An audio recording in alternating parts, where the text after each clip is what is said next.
అత్యంత కృప కలిగిన యేసు క్రీస్తు నామములో వాక్యాన్ని వింటున్న బిడ్డలందరినీ కూడా దేవుడు సమృద్ధిగా దీవించి ఆశీర్వదించును గాక. ఆమేన్.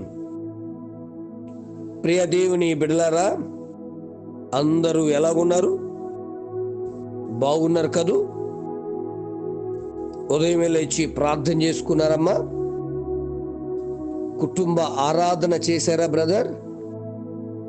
పరిశుద్ధ గ్రంథాన్ని బాగా చదివి ధ్యానించారా? కొంతమంది పొద్దుట్లేసి వాక్యం చదవరు కానీ సెల్ ఫోన్లో ఉన్న పనికిమాల చిత్రాలన్నీ చూస్తాగే టైం బాగా సరిపోతుంది వీరికి. మీరందరూ అలా ఉండకూడదండి. ఎందుకంటే మనం లేచిన వెంటనే వెదకవలసింది ప్రభు సన్నిధి. ఆనాడు ఇశ్రాయేలీయులు నిర్గమాకాండం 32:25 చూసినప్పుడు ప్రజలు విచ్చలవిడిగా తిరుగుట మోషే చూసెను.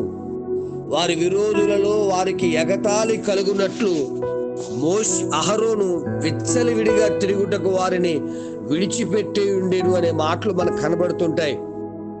దైవ జనాంగమా, మోషే నాయకత్వాన మరి ప్రజలైన ఇశ్రాయేలీయులు ఎన్నో అద్భుతాలు చూసుకుంటూ ఎర్ర సముద్రం 2 పాయలడం చూశారు.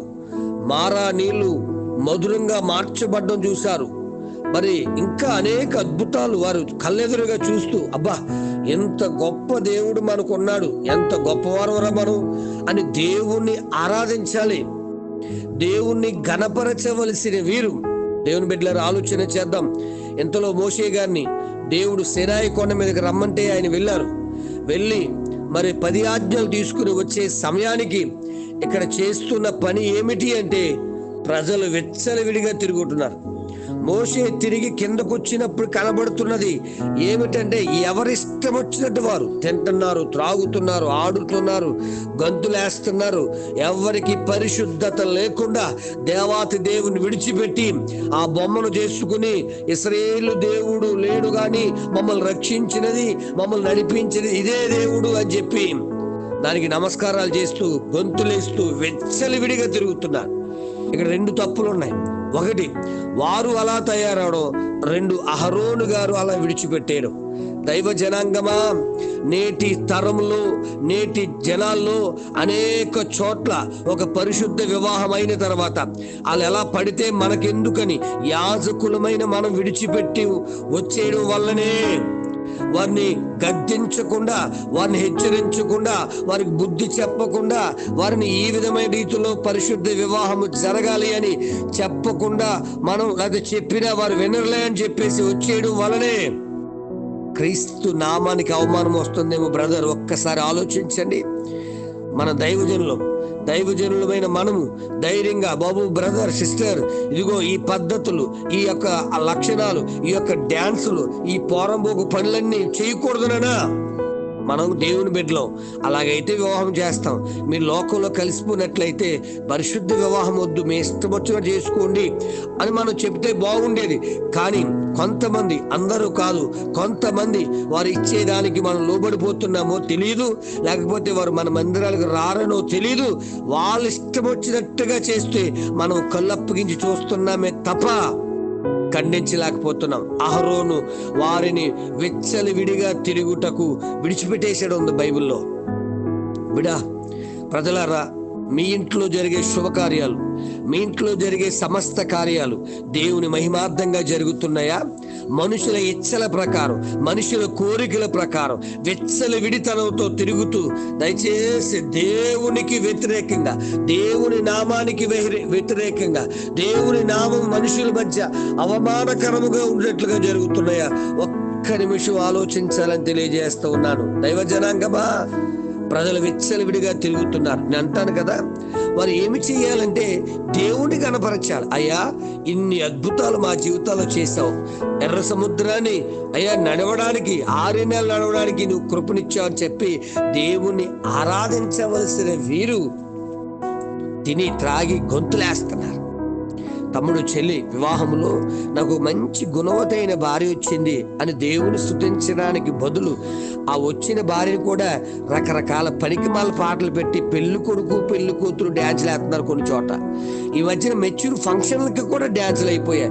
ఇక ఏమిరా అంటే గనక పాస్టర్ వచ్చిన ప్రార్థన చేసి వెళ్ళిపోతుంటే వీళ్ళు ఆడింది ఆట పాడింది పాట అయిపోతుంది. తమ్ముడో, దేవుడు చూస్తూ ఊరుకుండా మిమ్మల్ని భయపెట్టట్లేదు.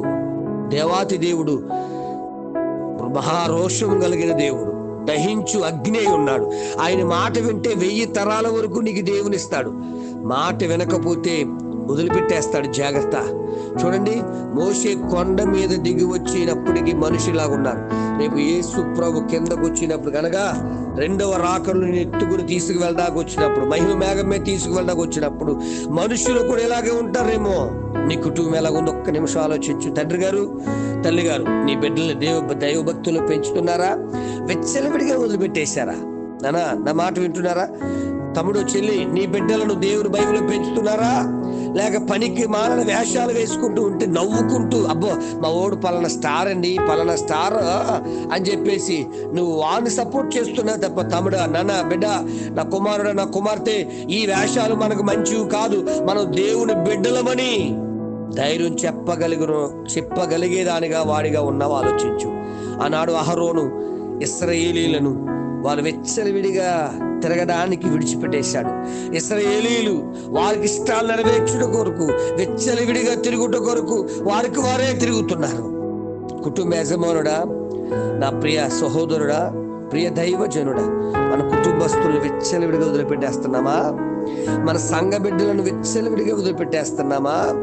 ఎలాగపడితే పర్లేదురా, ఈడు మగాడండి, ఎక్కడ తిరిగి వచ్చినా పర్లేదు, ఎలా తిరిగి వచ్చినా పర్లేదు అని, ఈయన నా బిడ్డ బంగారం, నా బిడ్డ అంటకి ఎవరో సరిపోరు అని చెప్పి అమ్మాయి ఇప్పుడే నీకు ఎదురు చెప్పేసినా కూడా ఆమె ఏం మాట్లాడినా నీకు ముద్దొచ్చేస్తుంది. రాబోయే కాలంలో తలవంపులు తెస్తుందేమో. జాగ్రత్త. విచ్చలవిడితనం ఎవరికైనా తప్పే. అది భార్యకైనా, భర్తకైనా, బిడ్డలకైనా, కుటుంబానికైనా, విశ్వాసులకైనా, ఎవరికైనా తప్పే గనక ఆనాడు ఆ విచ్చలవిడిగా తిరిగినటువంటి ఆ ప్రజలు ఇబ్బంది పడ్డారు. దేవుని వైపు రాని వారు కొంతమంది మరణించారు కూడాను. అమ్మా, ఆ శోధన మీ మీదకు రాకూడదని, ఆ బాధ మీ మీదకు రాకూడదని తిరిగి యేసు ప్రభు మనం తీసుకువెళ్తాకు వస్తున్నప్పుడు నువ్వు మిగిలిపోయే జాబితాలో నువ్వు ఉండకూడదని దేవుని రాత్రి ఉదయకాల సమయంలో మాట్లాడుతున్నానన్న. ఆనాడు అహరోనుని గద్దించాడు మోషే గారు, ఇశ్రాయేలుని గద్దించాడు. ఈరోజు దేవుని వాక్యం నిన్ను గద్దిస్తుంది. ఇష్టానుసారంగా తిరుగుతున్న వారిని దేవుని వాక్యం గద్దిస్తుంది. సరి చేసుకుంటావా? దీవించబడతావు. అలాగే ఉంటావా? ఏమో, నేనేమనలేను. ఎందుకో తెలుసా? దేవుని వైపు దేవుని బిడ్డగా తిరుగుతూ కూడా లోకంలో ఇష్టానుసారంగా తిరిగితే దేవుని కళ్ళు కప్పి తిరగలేవు నాన్న. అందుచేత ఆలోచించు. దేవుని బిడ్డగా తిరుగు. విచ్చలవిడితనం విడిచిపెట్టు. నేను ఎవరికి లెక్క చెప్పాలి, నా ఇష్టం అనుకుంటూ కాదు, దైవ ఇష్టాన్ని నెరవేరుస్తూ దైవాశీర్వాదాలు పొందుకునే కృపను దేవుడు అనుగ్రహించును గాక. ఆమేన్. పరమ తండ్రి, నీకు వందనాలయ్యా. నిజమే, ఈ రోజు కూడా ఎక్కడ చూసినా విచ్చలవిడితనం అయ్యా, నీ మాట వినకుండా తిరుగుతున్నారు ప్రభు. అయ్యా, అనేక మంది ఒక పక్క దేవుని బిడ్డలమని చెప్పుకుంటూ పెద్ద పెద్దవారు సైతం, భక్తులు సైతం, సీనియర్ విశ్వాసులు సైతం ప్రభు గంతులేస్తున్నారు. నిన్ను ఆరాధించి నీ దగ్గర వేయవలసిన గంతులు, నిన్ను స్తుతించి అయ్యా దావీదు వలె నీ దగ్గర వేయవలసినటువంటి ఆరాధన లోక విషయాల్లో, లోక పనుల్లో, లోక ఆచారాల, లోక పద్ధతుల్లో తిరుగుతున్నారు. క్షమించాను. ఒకవేళ ఎవరైనా ఈ వాక్యం ద్వారా సంధించబడితే మేము కుళ్ళగా ఉన్నామనిపిస్తే సరి చేసుకోవడానికి తగిన జ్ఞానాత్మను అనుగ్రహించమని, వర్ధిల్లింపజేసి నడిపించి బలపరచమని, స్థిరపరచమని, మహిమ పొందమని, మీరు అక్కడ సిద్ధపాటు, మీరు అక్కడ అభిషేక ఆశీర్వాదాలు ముందుగా కృమ్మరింపచేయమని యేసు నామమున అడుగుచున్నాను తండ్రి. ఆమేన్. ప్రార్థన అవసరం కొరకు నా సెల్ నంబర్ 9866958571. ప్రభు కృప మీ అందరికి తోడుగా ఉండును గాక. ఆమేన్.